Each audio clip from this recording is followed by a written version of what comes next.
Baik, Assalamualaikum warahmatullahi wabarakatuh. Kembali jumpa di channel Babi Rahman. Bapak Ibu yang saya hormati, kali ini saya akan berbagi tentang bagaimana negosiasi yang efektif. Melanjutkan episode sebelumnya yang mungkin pembahasannya kurang maksimal.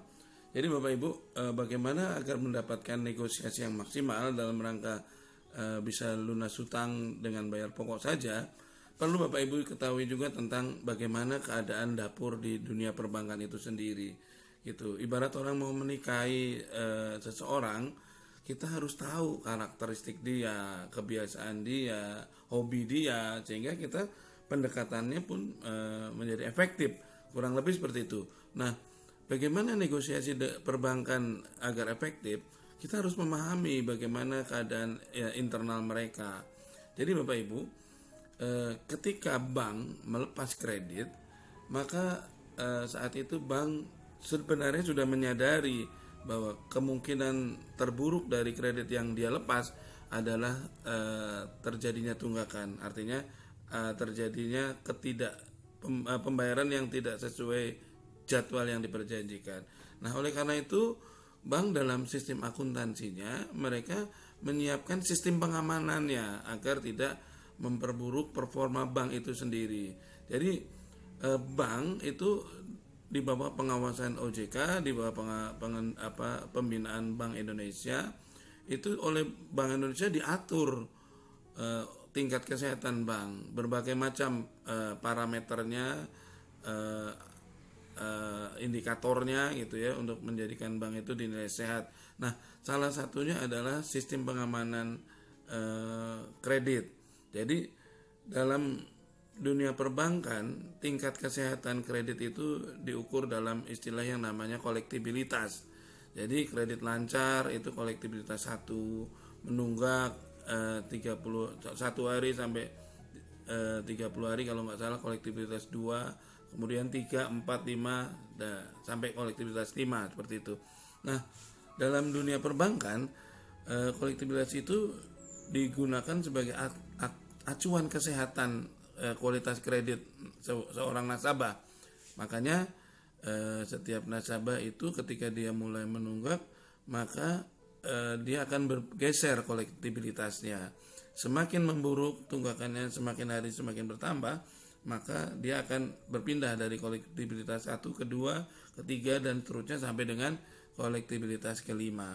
Nah, kalau nggak salah itu Bank Indonesia mengatur tingkat kesehatan bank itu dalam prosentase tertentu untuk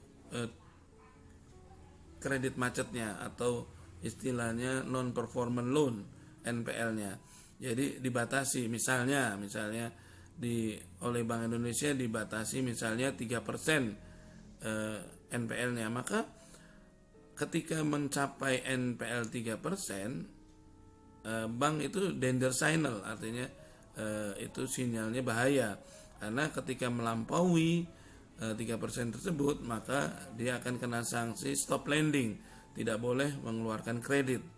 Nah, bayangkan ketika bank tidak boleh mengeluarkan kredit, maka sama saja bank itu tidak boleh jualan, sama aja orang punya warung tapi warungnya suruh ditutup. Kira-kira apa yang akan terjadi? Kita bisa ketahui bersama.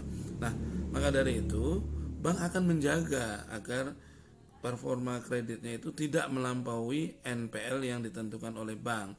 Tadi 3% itu saya cuma memberi contoh ya, bukan angka pasti. Saya nggak tahu sekarang berapa NPL yang ditentukan oleh bank, tapi kurang lebih seperti itu. Jadi ada pembatasan NPL agar tidak terlampaui. Nah, bank akan menjaga. Kemudian caranya bagaimana? Caranya dengan cara menghapus bukukan pinjaman-pinjaman yang dirasa perlu. Jadi makanya di tempo hari saya pernah sampaikan ada nasabah yang sudah berbulan-bulan atau bertahun-tahun tidak dilelang. Nah, kenapa yang seperti itu? Kemungkinan besar dia sudah dihapus bukukan gitu, karena pinjaman yang sudah melampaui batas hari tertentu, maka dia akan dihapus bukukan untuk menghindari kerugian resiko stop lending yang dikenakan sanksi oleh Bank Indonesia seperti saya sampaikan di muka tadi. Nah, maka bank akan menjaga agar NPL itu tidak terlampaui dengan cara menghapus bukukan tadi.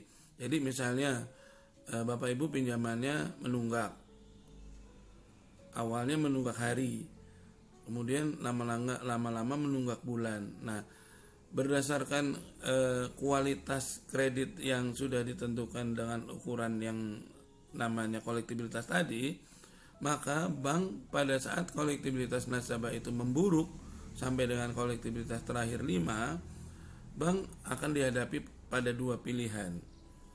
Nah, pilihannya adalah menghapus bukukan atau melelang. Nah, kolektibilitas 5 tadi itu kurang lebih sekitar umur pinjaman, umur tunggakan sekitar di atas 180 hari. Saya agak lupa pembagian kolektibilitasnya. Kalau nggak salah kolektibilitas 1 itu untuk pinjaman lancar, kolektibilitas 2 itu untuk pinjaman menunggak 1 hari sampai dengan 30 hari, kolektibilitas 3 di atas 30 hari sampai 90 hari, kolektibilitas 4 di atas 90 hari sampai 120 hari. Kalau nggak salah seperti itu ya, saya agak lupa itu, tapi yang jelas diukur dalam tingkat kesehatannya namanya kolektibilitas.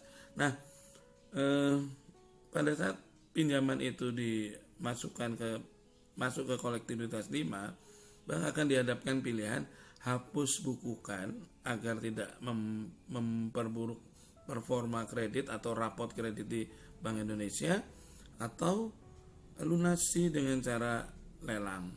Nah, dua pilihan ini berat, sama bagi bank tuh berat gitu, karena kalau dia harus dilunasin dengan cara melelang, berarti bank harus mengajukan lelang. Iya, kalau jaminannya bisa dilelang, atau katakan jaminannya marketable. Tapi kalau jaminannya sengketa kemudian tidak marketable, atau mungkin jaminannya nilainya di bawah kredit, bank akan kesulitan melelang juga.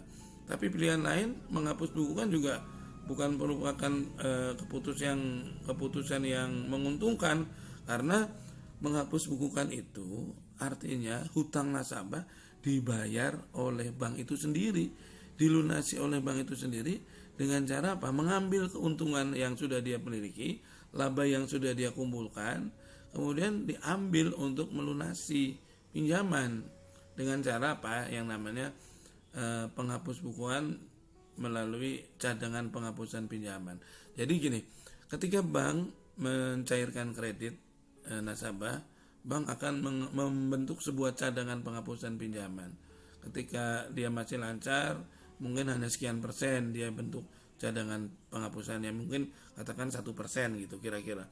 Kemudian untuk yang kolektibilitas 2 sekian persen, kolektibilitas 3 sekian persen. Nah, cadangan-cadangan penghapusan yang dia bentuk itu mengambil dari laba yang sudah dia miliki. Itu dari sistem akuntansinya akan mendebet laba yang dia miliki. Laba itu kan di sisi kredit ya, akan didebet, kemudian lawannya kreditnya adalah cadangan penghapusan pinjaman.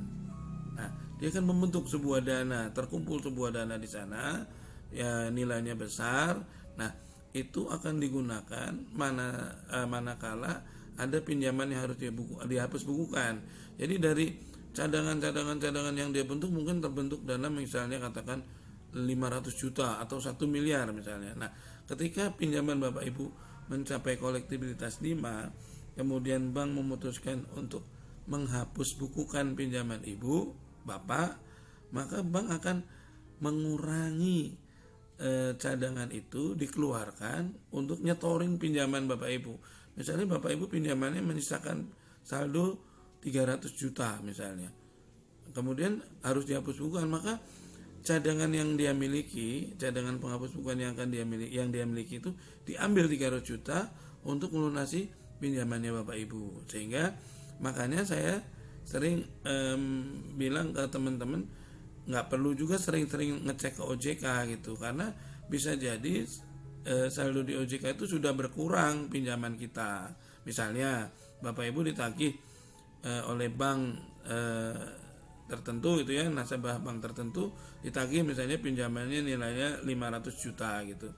Terus Bapak Ibu diajarin sama teman Bapak Ibu untuk ngecek ke OJK itu. Ternyata di OJK misalnya ternyata pinjamannya hanya bersisa 200 juta gitu. Apakah terus Bapak Ibu mau pedomannya utang saya cuma 200 juta? Nggak bisa seperti itu. Hutang kita di bank itu, maka tetap pedoman kita pinjaman kita yang ada di bank itu. Terus kenapa? Misalnya di OJK dicek ternyata saldonya 0. Terus apa kemudian Bapak Ibu nggak mau bayar? Kan nggak juga. Karena 0 itu misalnya karena kasusnya sudah dihapus bukukan sehingga saldo di sana 0. Tapi kan tidak berarti dihapus tagihkan. Gitu. Dihapus bukukan karena kepentingan menjaga performa bank di mata Bank Indonesia. Nah, kalau terjadi seperti itu, pinjaman di OJK tinggal 200 juta misalnya, sementara pinjaman Ibu di tagihannya 300 juta. Tetap yang harus buat pedoman kita adalah yang sesuai tagihan bank. Karena bisa jadi ada selisih. Selisihnya sebabnya apa? Pertama, misalnya karena dihapus bukukan seperti tadi saya ceritakan. Atau yang kedua, sudah diklaim asuransi kredit gitu. Karena ada yang namanya asuransi kredit. Jadi ketika Bapak Ibu mulai menunggak, bank kemudian melakukan klaim asuransi.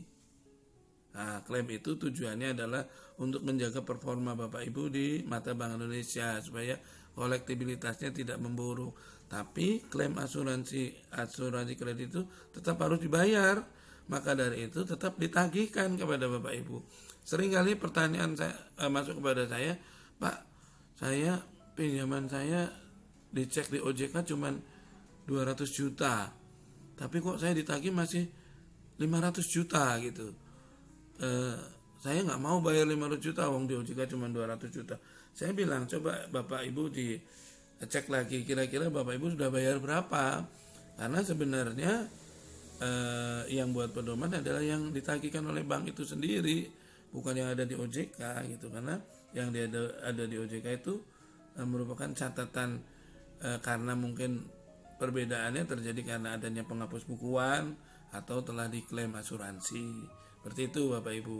Maka tetap pedoman kita ya adalah nilai yang ditagihkan oleh banknya. Nah, saya lanjutkan tentang negosiasinya. Kadang-kadang kalau kita cermat, Bapak Ibu mungkin sudah bisa memahami, oh pinjaman saya usianya sudah 180 hari tunggakannya. Cara menghitungnya gimana? Cara menghitungnya adalah sejak Bapak Ibu menunggak. Ya, misalnya Bapak Ibu biasanya nyicil tanggal 20, terus nyicilnya tanggal 31. Berarti Bapak Ibu pernah menunggak 11 hari. Kemudian bulan depannya misalnya harusnya nyicil tanggal 20, Bapak Ibu nyicil tanggal 25. Maka Bapak Ibu nunggaknya tambah 5 hari umur harinya. Itu akan terakumulasi terus. Nah, kalau Bapak Ibu nggak pernah nutup pokok bunganya sampai hilang tunggakannya, maka umur hari tunggakannya akan bertambah terus. Walaupun Bapak Ibu setor ya, umur hari tunggakannya akan bertambah terus. Nah, ketika Bapak Ibu memahami bahwa oh ya, usia tunggakan saya sudah mencapai 180 hari atau lebih. Nah, bank itu pada saat Bapak Ibu mulai menunggak, itu intensitas penagihannya itu tinggi. Mungkin bisa setiap hari, mungkin bisa 2 hari sekali, mungkin bisa sehari telepon 2-3 kali gitu. Tapi ketika tunggakan Bapak Ibu semakin memburuk, harinya semakin banyak, maka intensitasnya akan semakin menurun. Kenapa? Karena ada kemungkinan pinjaman itu sudah dihapus bukukan, sehingga petugas akan lebih ngejar kepada tunggakan baru agar tidak memburuk keadaannya. Kira-kira seperti itu. Jadi orang yang nunggak sudah 2 tahun pasti intensitas penagihannya lebih sedikit daripada yang baru nunggak 2 bulan gitu. Karena bank akan menjaga mati-matian agar performanya tunggakan nasabah tidak semakin memburuk.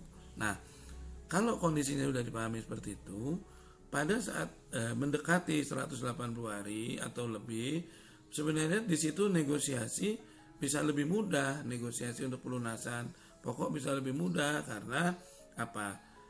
Ingat presentasi saya di sebelumnya bahwa tidak mudah bank memberi keringanan bayar pokok saja.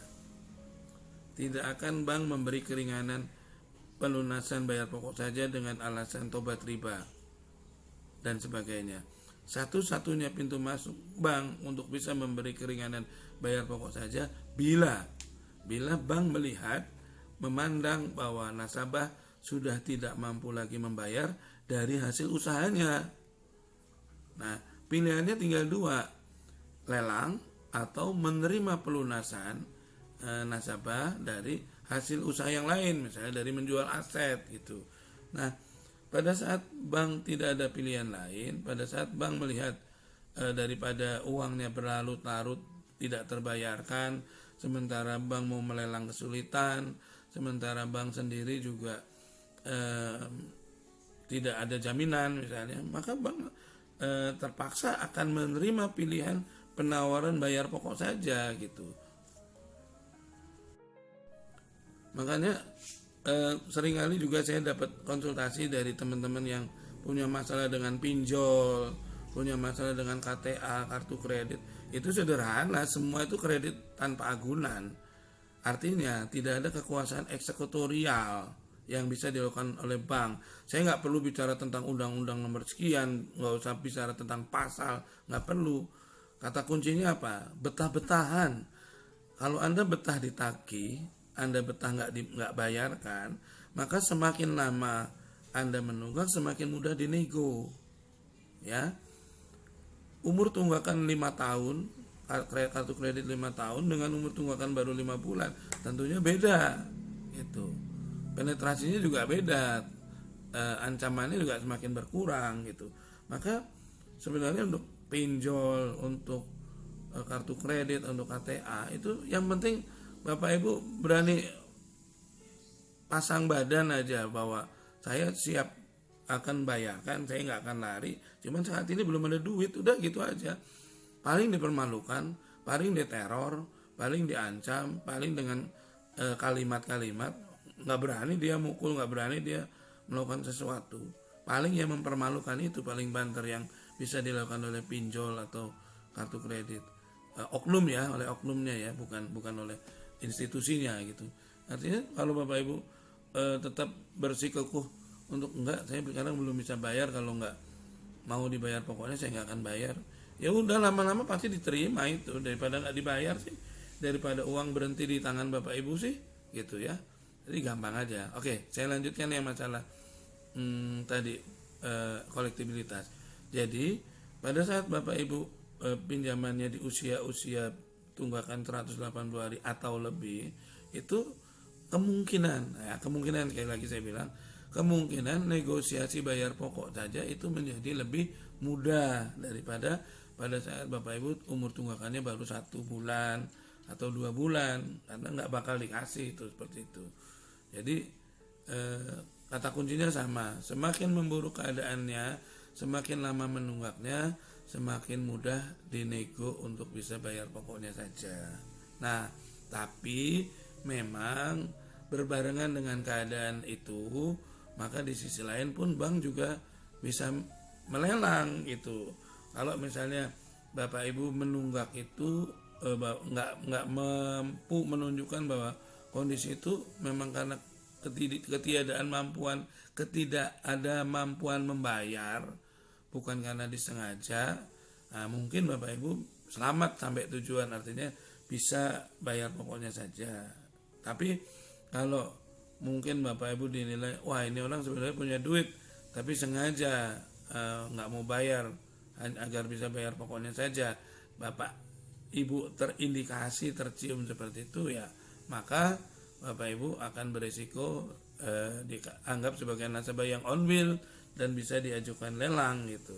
Tapi saya bilang lelang bukan kiamat, lelang bukan akhir segalanya. Bapak Ibu bisa bikin perlawanan gitu. Yang penting tunjukkan iktikat baik bahwa selama ini tujuan kita adalah untuk bisa segera melunasi pinjaman, bukan untuk berlarut-larut dalam sengketa ini dengan membiarkan tidak bayar. Enggak. Saya ngasih ilmu, Saya berbagi ilmu, berbagi tips itu tujuannya mendorong Bapak Ibu supaya segera melunasi pinjamannya, ya, bukan untuk berlarut-larut dalam keadaan tidak membayar.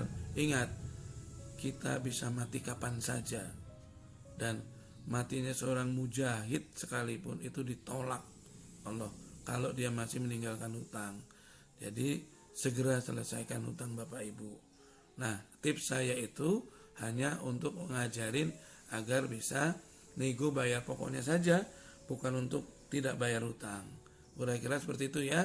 Semoga bermanfaat. Sampai jumpa di episode-episode berikutnya. Assalamualaikum warahmatullahi wabarakatuh.